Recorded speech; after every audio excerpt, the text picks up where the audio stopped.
Se houvesse uma premiação para as vítimas de crimes que mais sofreram infortúnios, com certeza Mike Marin levaria o prêmio. Esse homem da Nova Jersey, no decorrer de 5 anos, foi assaltado 83 vezes, hospitalizado 20 vezes. Esse recorde alcançado teve um alto preço. Ele foi esfaqueado, por 2 vezes foi baleado, espancado com um cano de metal, perdeu muitos dentes, teve ossos quebrados, lhe roubaram $2.000 em dinheiro, muitas sacolas de compras e 4 automóveis.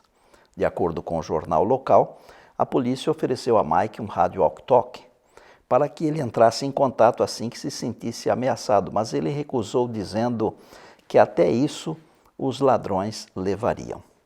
Parece que algumas pessoas são mais desafortunadas do que outras, não é mesmo?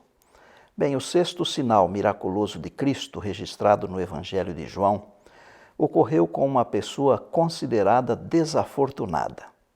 Apesar de ser uma figura conhecida na comunidade, havia certa discussão sobre o porquê de sua cegueira de nascença. Seria o pecado pessoal dos seus pais a razão de ser cego? Perguntaram os discípulos a Jesus.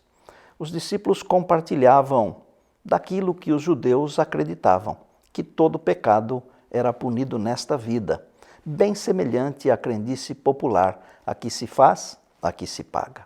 Então, na compreensão judaica, toda enfermidade ou fatalidade era considerada como resultado ou castigo de algum pecado.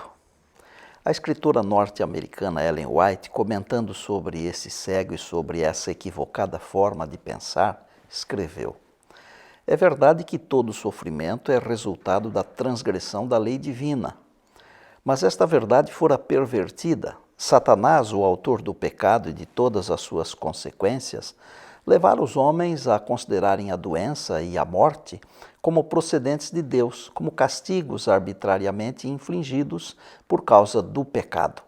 Daí aquele sobre quem caíra grande aflição ou calamidade, sofria, além disso, o ser olhado como grande pecador. Está escrito no livro Desejado de Todas as Nações, página 471.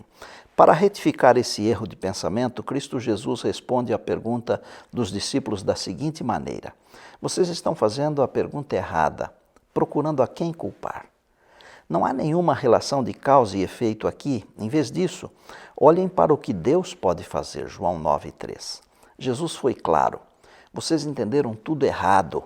Nem todo sofrimento é uma reação de um pecado específico. Acho que John Blanchard compreendeu muito bem o que Cristo ensinou quando disse: toda enfermidade é, em última análise, resultado do pecado, mas nem sempre decorre diretamente dele. O ensinamento e correção de Cristo não parou por aí. Ao invés de vocês focarem naquilo que esse homem ou seus pais podem ter feito contra Deus, pensem naquilo que Deus pode e deseja fazer na vida desse homem e de todos os seus filhos que estão sofrendo. Queridos, assim como não tenho prazer ou alegria nenhuma em ver um filho ou neto chorando ou sofrendo, Deus não tem alegria de ver os seus filhos agonizando. Não tente racionalizar o sofrimento. Ao invés de gastar tempo e energia tentando entender o que ou quem é culpado pelo sofrimento, invista tempo e energia para aliviar o sofrimento. Foi exatamente isso que Cristo fez. Ele curou aquele cego, demonstrando assim o seu poder sobre os desafortunados. João 9, 6 e 7. Dito isto, ele cuspiu no chão, fez uma mistura de barro com a saliva, esfregou a mistura nos olhos do cego e disse: vá, lave-se no tanque de Siloé, que significa enviado. O homem foi, lavou-se e passou a enxergar. João 9, 6 e 7. Jesus trabalhava ardentemente para aliviar todo o caso de sofrimento que via. Ele não mudou, ainda continua o mesmo. Ele deseja aliviar a sua angústia, quer lhe dar a paz. Não quer você aceitar o convite de Cristo agora? Venham a mim todos vocês que estão cansados de carregar as suas pesadas cargas e eu lhe darei descanso.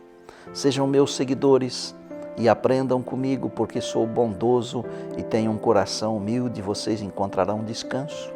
Mateus 11, 28 e 29. Ore comigo.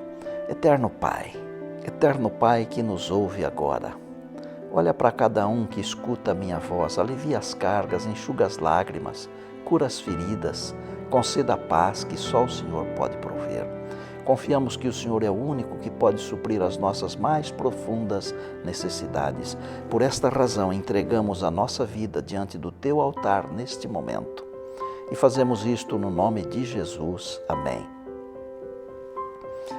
Tenha certeza, nossa vida se torna cada vez mais deslumbrante e bela à medida que Jesus entra em nosso ser e nos tornamos um com Ele.